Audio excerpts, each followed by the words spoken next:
Hey there, Hoshpap here, back for some more Genshin Impact, and today we're going to be going through Act 3 of the Albedo story event quest.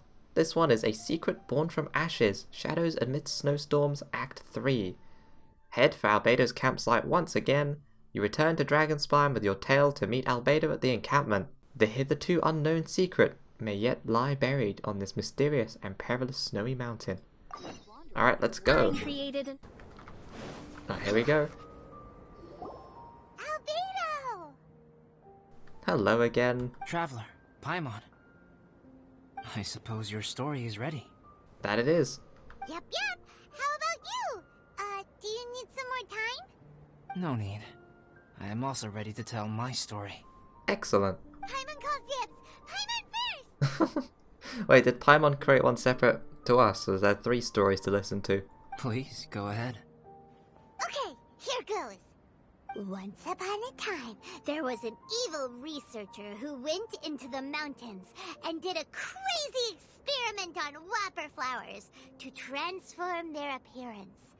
After a lot of pain and suffering, the whopper flowers finally took on a human form. Then, they stood by the side of the mountain to wait for unsuspecting bypassers. Oh. To whoever spoke to them, they would ask them questions such as, "Who am I? Who are you?" If the bypasser got the wrong answer, the last sound they'd make would be a yelp before the whopper flower ate them alive in one bite. It's a very dramatic take on the whole thing. Ooh, truly frightening. Yes, Paimon is truly frightening. What the? You two aren't scared at all! Maybe I'm just really tough, I don't know. Don't go nitpicking, okay? If you didn't like the story, go write your own! Oh, in that case, I would add some horror elements in. After the whopper flowers eat someone, they would turn into that person. In other words, the whopper flowers would ambush and then completely replace their victims. And then adopt their newfound identity. And then what? Go back to where the person lives? Enter their home? Eat their whole family? Paimon made up this story, but now Paimon's the one who's scared by it. I don't blame you, Paimon. It's a good story. Oh, may I write it down? I may bring it up in future conversations. What for? Just to scare people with? Yes. You've got a real mean streak, Albedo. So what's your story? Mine is a little longer than yours. It starts with an alchemist. Of course. A great alchemist once created Subject 1. Subject 1 was her proudest achievement, and successfully blended into human society. No one ever would have thought that this friend of theirs was in fact a synthetic human. Right, so this one is Albedo. However, unbeknownst to Subject 1, the alchemist had tried the same experiment many times before he had come into being. Some of the rejects from failed experiments had been discarded, but had not died. Oh. Subject 2 was one such failed experiment. He was swallowed by a great dragon that came to rest upon a snow-swept mountain. Many years later, he was resurrected by the dragon's mysterious power. He saw all kinds of people on the mountain, including Subject 1, who had somehow miraculously blended in among them. Never in Subject 2's wildest imagination had he thought it possible for experimental life forms such as they to deceive everyone so successfully. He saw the way humans accepted Subject 1 as a friend, witnessed their affection as they addressed him by name. This was what Subject 2 wanted. Now, all that Subject 2 desired was to replace Subject 1 and take the joy of his existence for himself. Oh no. This is giving Paimon the chills. So scary. I mean, it's pretty much what we just did. Subject 2 began to unfold his plan. He stole Subject 1's books and notes, and studied all that Subject 1 had learned from the alchemist. Subject 2 was highly intelligent, and he learned quickly. He changed his face into an exact replica of Subject 1's face. Then, He found a plant with mimicry capabilities and transformed it using dragon blood and alchemy. And so, not only did Subject 2 transform his own appearance to perfectly match that of Subject 1, he also created a third entity, Subject 3. That's the Whopper Flower version. What? There's 3 of them now? There's too many. But Subject 2 wanted to become a perfected human. So, he erased a mark in both his and Subject 3's necks. For these marks were symbols of imperfection. You purposefully erased it? In my view, it was probably a subconscious act, an instinct. He so desperately craved to become a perfect human being that he forgot something. Human beings are defined by their flaws. Subject 2's plan was meticulously crafted. Subject 3 would draw Subject 1's attention. After Subject 1 disposed of Subject 3, he would assume the threat had now disappeared and would let his guard down. The next moment that Subject 1 was alone, Subject 2 would make his move. He would eliminate Subject 1 and become the only one remaining. He would secretly replace the Subject 1 of everyone's memories and inherit his identity, residence, clothing, sword, name, and friends. Oh no. People would have no idea that the individual they knew had become somebody else from one day to the next. This is way too scary. Paimon's never gonna be able to trust anyone again. Oh, it's just a story, Paimon, don't worry. But just before Subject 2 could carry out his plan, a unique stranger entered the mix. Subject 2 tried to make contact with this person, but found that they could somehow sense he was different from Subject 1. Was that us? What's wrong? Are you scared? What happened then? What happened to the stranger? He became a new stage in Subject 2's plan. One more person that Subject 2 had to dispose of. It's as if there were 3 identical roses in a garden. Only one of the 3 was a fine specimen, while the other 2 were defective specimens that bore poisonous thorns. In all the world, only the gardener who tended to them could tell which was the good specimen. People do not like poisonous plants.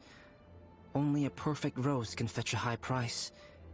If the inferior specimens wanted to conceal the fact of their worthlessness, they would have to take the gardener out of the picture, using their poisonous thorns. This is exactly what Subject 2 was thinking. So, he hid in the shadows and waited patiently. Maybe soon, he would get his chance to become truly human. This is not just a story. You only just realized that, Ether? These are real events. Albedo is trying to tell me the cruel and unbelievable truth. That was intense. So what happened after that? Did Subject 2's plan succeed?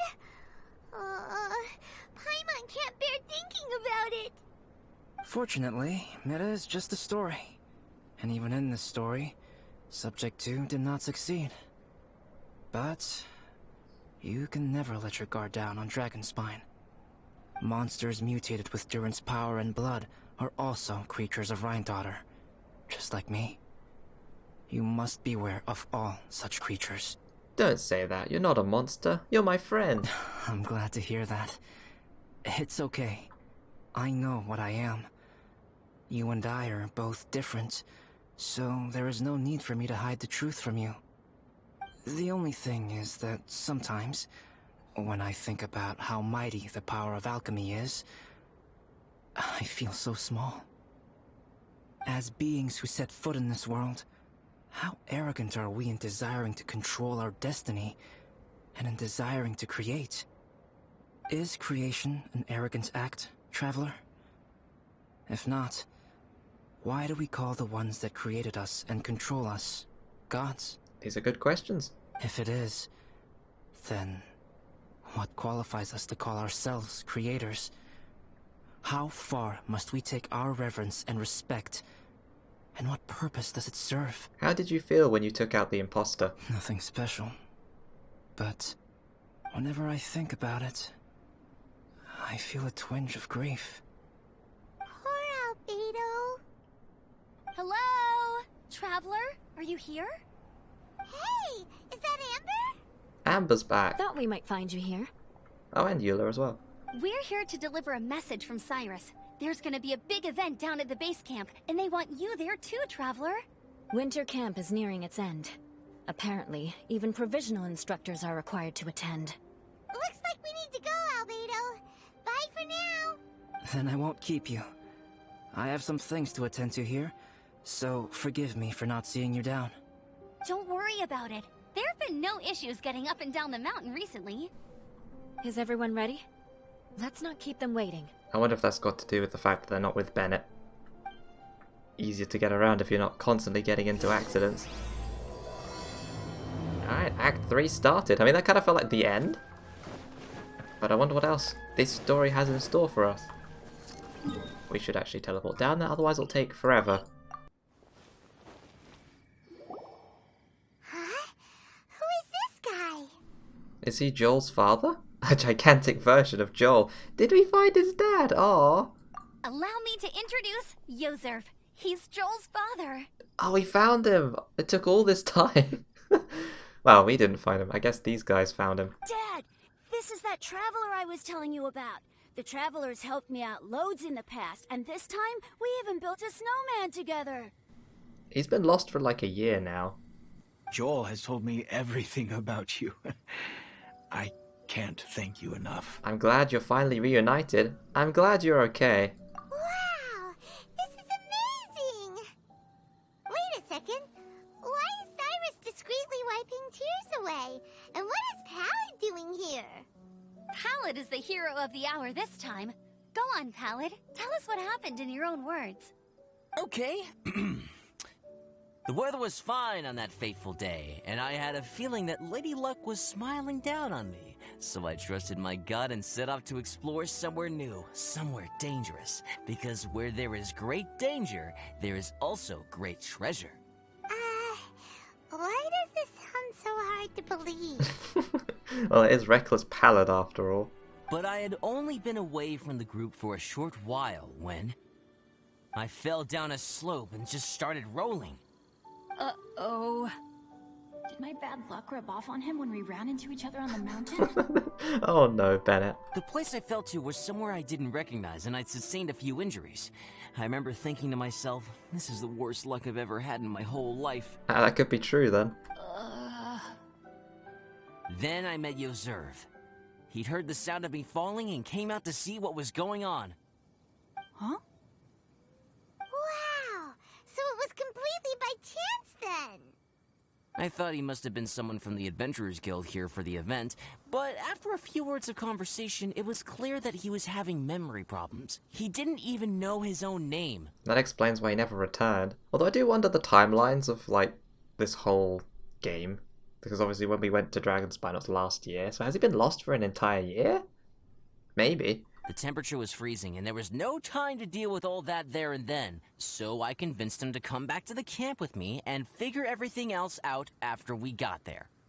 We got back to the camp, ran into Joel, and the moment he saw him, he froze for a second, with this completely stunned expression on his face, and then he started crying out, "Dad! Dad!" That's when Yozerv suddenly started to remember. My memory has still not fully recovered, but Joel and his mother, they are the only ones that I will not, no, that I cannot forget. Oh, Daddy. the power of family. Well, let's hope he's not some sort of weird clone. Like, please let him be the real one. That'd be horrible. It's like, yeah, I'm a Whopper flower too. Daddy's right here, Joel. Daddy's right here. Yozerf, don't you remember anything else at all? The poor princess, feeding the foxes? I'm sorry. I have no recollection. Maybe it's because of the head trauma. I'm not sure. I woke up and found myself covered in blood. My things were gone, and there was nothing to indicate who I was or how I got there. I crawled into a cave and settled in for a slow recovery. After my legs and feet were a little better, my hunting skills were what kept me alive.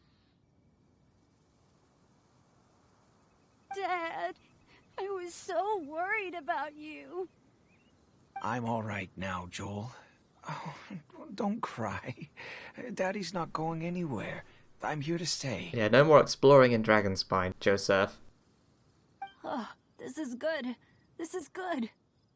All's well that ends well. You know what, though? I definitely think my luck got worse after running into Bennett on that mountain. He said it out loud.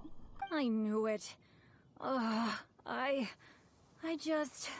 No. I just meant if it weren't for you, there's no way I ever would have run into Yozerv on a mountain this huge. Yeah, his bad luck became good luck. Besides, we got back safely, didn't we? So don't blame yourself. Maybe sometimes miracles can only happen when you get just unlucky enough. Ballad. When did you become such a smooth talker, huh? Huh? Am I? I was just telling the truth. Oh, yeah. I want to say thank you to the Traveler, Uncle Cyrus, Auntie Eula, and Auntie Amber. Thanks, everyone. You all helped look after me, and I will always remember it. Well, luckily he won't be alone anymore. But I guess I can't take the snowman with me, or it'll melt once it leaves Dragonspine. It's such a shame. Oh, I can help with that. One moment.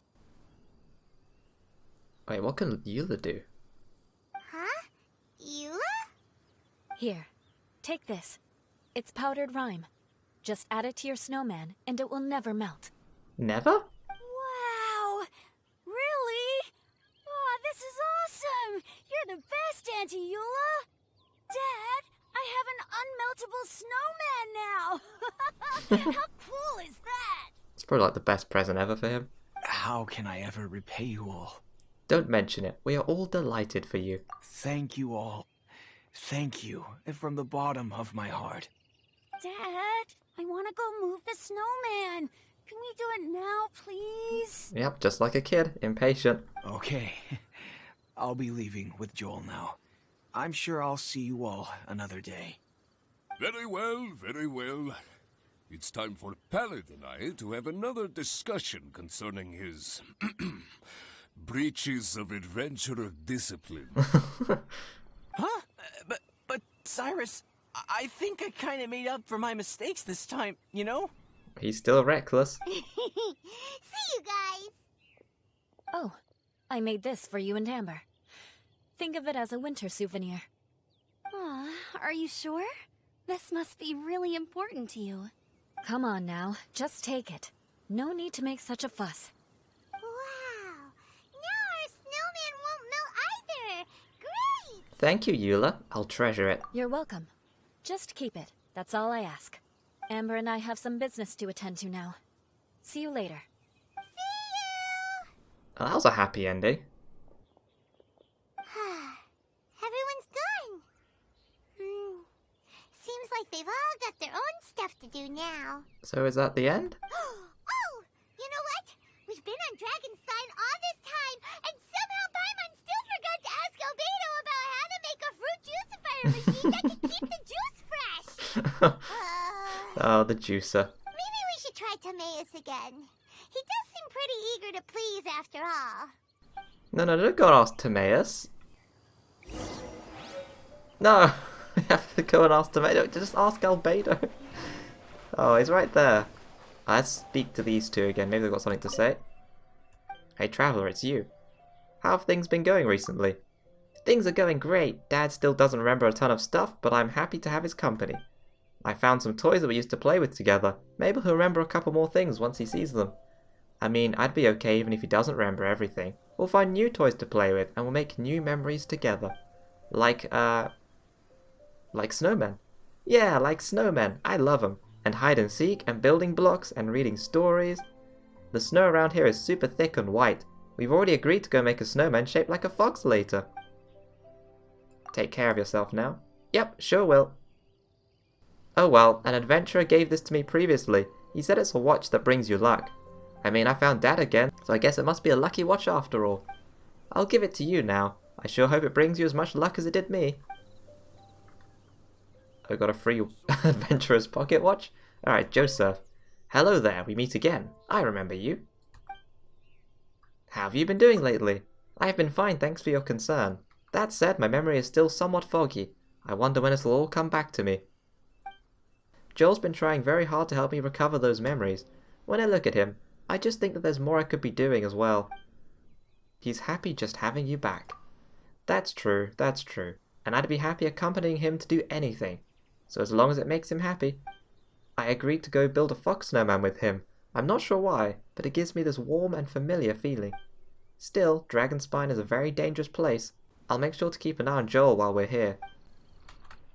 Alright, that's those two. And I guess, yeah, we're back off to Mondstadt. Had happen again? Alright, time to speak to Timaeus. Timaeus! Traveler and Paimon, what can I do for you? Wait a minute. You've got that mischievous look on your face. Oh, you're not still thinking about that ridiculous juicer thing, are you? How did you know? Timaeus, will you help us? There's no us in this situation, Paimon. I really have no stake in this either way. Well, if the Traveler isn't really interested, then, yeah, maybe I'll give this one a pass. It's just the weirdest request ever.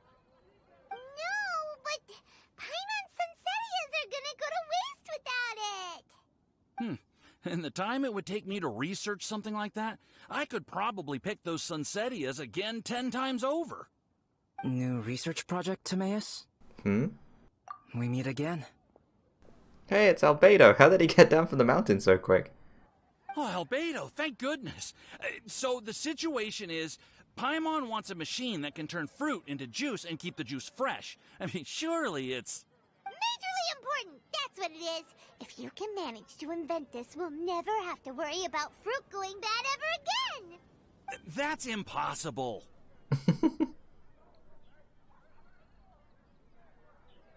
He's thinking.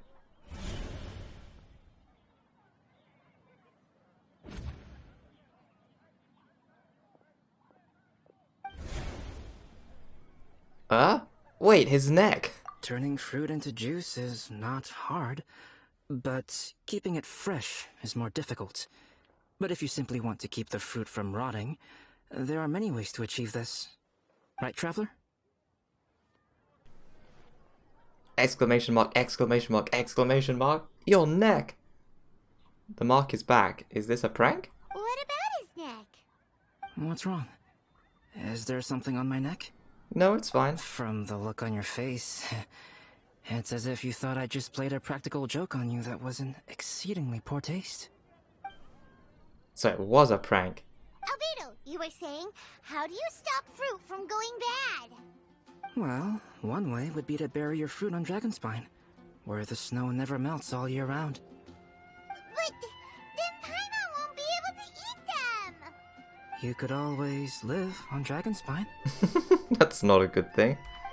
No, too cold for Paimon. Or you can give the fruit to me, and I would take it to Dragonspine for you. But since you don't like the cold, you'd have to send someone else to pick them up when you want them. This is where you come in, Traveler. Suddenly sounds a lot more feasible with other people doing all the work. Okay then, shall we go with that idea? Paimon, you're so lazy. Fruit buried on Dragonspine will stay fresh for much longer. However, it is also possible that the fruit will sprout and grow into fruit trees. Who knows? Maybe the next time you visit, it will have grown into an orchard. You can water the trees, add fertilizer, and when they finally bear fruit, you will have some fresh Sunsettias. Is this foreshadowing a new mechanic of you being able to plant fruit trees and stuff? No way! Then Paimon will have to be a gardener! That's not the goal here. Oh? Well, I don't think being a gardener is so bad. We're not convinced, are we? I wonder if this is another clone. A gardener. I didn't expect Albedo to joke about this. Doesn't he care about what the mark means? Albedo! Stop trying to get your hands on Paimon's super sweet Sunsettias! It bothers you, does it? Of course it bothers Paimon! They are the rarest, super duper sweetest Sunsettias Okay, but they're just Sensitias. I think you're only so attached to them because you don't have much fruit of this quality in your possession. When someone's pockets are full and their spirit is fulfilled, they don't easily fall prey to this kind of yearning. Really? I see. That makes a lot of sense.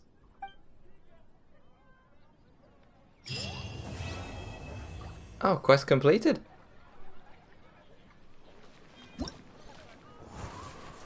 There we go. That's the end of the quest.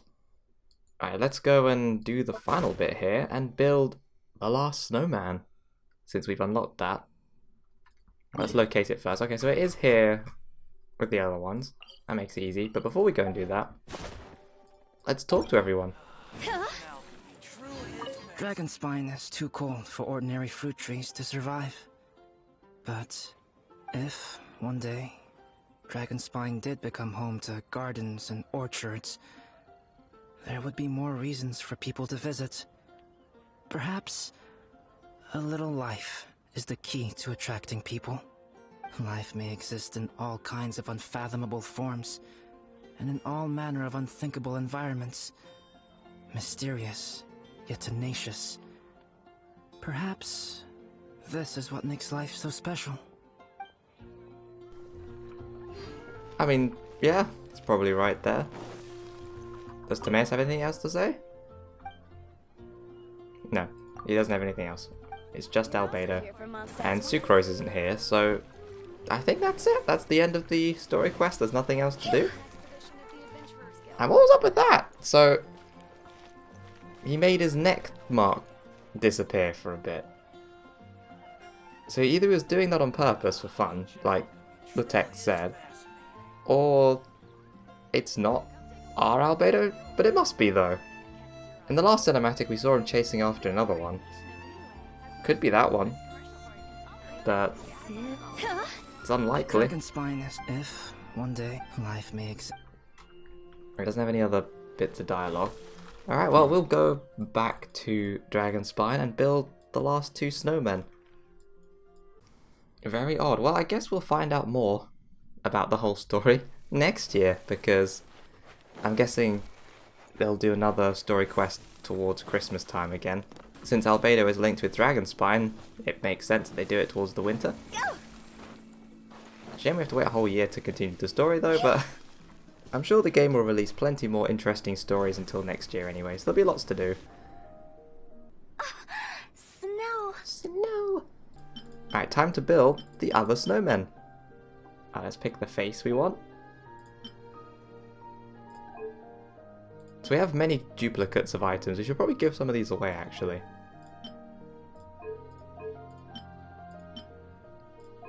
And now for the eyes.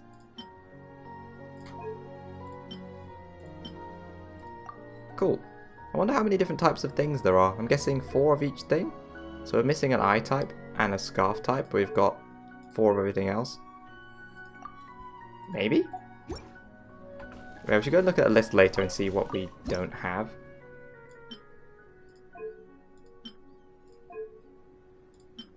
Oh, another Christmassy one. Well, let's do that. Let's try to make them all different. That looks a bit silly, doesn't it, with this? Oh, what are the eyes? Oh yeah, we got to pick a different set of eyes. There we go.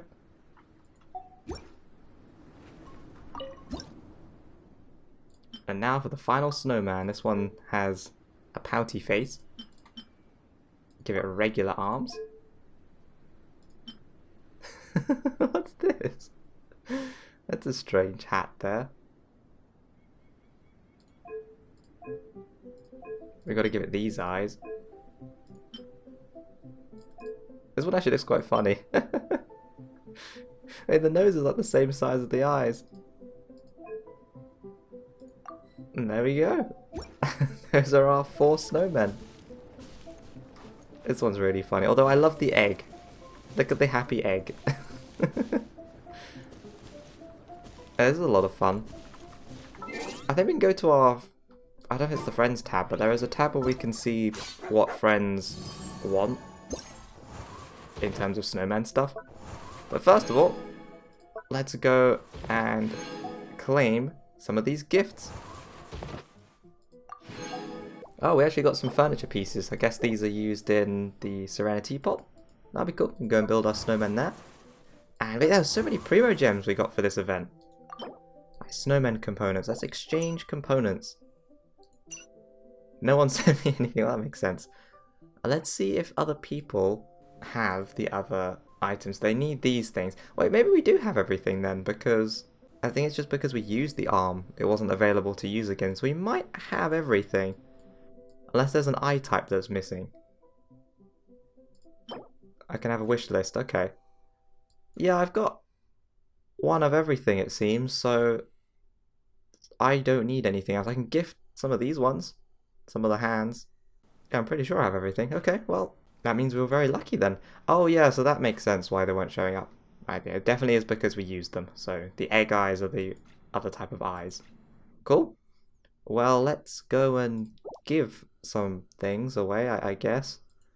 Because we have too many of these. So I might as well send one. And do we have a double of something here? And he's got the red nose, or we can give him the red nose. Cool. Yeah, we don't need anything in return. Oh, that works out well. And now it truly is the end of the Albedo event. Except for the Rise of the Fellflower, we actually need to do that next and clear the event shop. So that will be the final video, but this is the end for the training camp bit as well as the main quest line. 1 client, 2 clients, 3 clients. I guess 3 clients, 3 snowmen pieces. Actually, we should also go and do that as well. Let's put it in the Serenity pot. Complete this video properly. I wonder if we'll actually be able to build it here because it's quite full, our realm. We might have to remove something. Yeah, we have to remove something. Alright, let's do that quickly. Yeah, let's get rid of Zhao. We can put him somewhere else later. It's fine. We need our snowman. Let's put him near the teleport location so that we can always see him. Oh wait, are these just different piles? Oh, okay. So we can just make our own ones from these piles. And you get all 4 of them. Cool. Let's save this.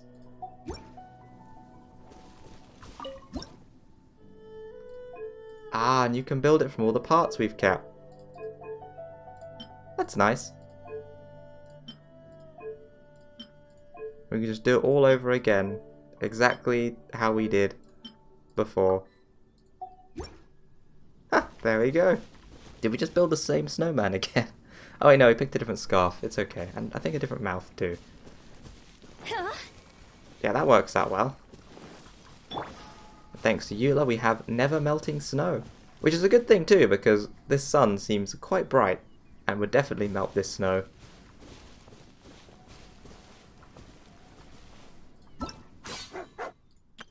Well, that is indeed the end of the event, except for the last thing, which we'll do in the next video, as already said. And afterwards, a new character, 2 new characters are going to be available to pull, so we're going to go and do those. There's also this. I don't know if I'm going to record this or not. Maybe interesting bits I might do, but we're mainly only doing the main story events together. There's a bunch of hangout quests, as well as still needing to do the character story quests for the Raiden Shogun, as well as Kokomi. So we'll get to those soon, hopefully. But until then, thanks for watching, and I will see you guys next time for more Genshin Impact.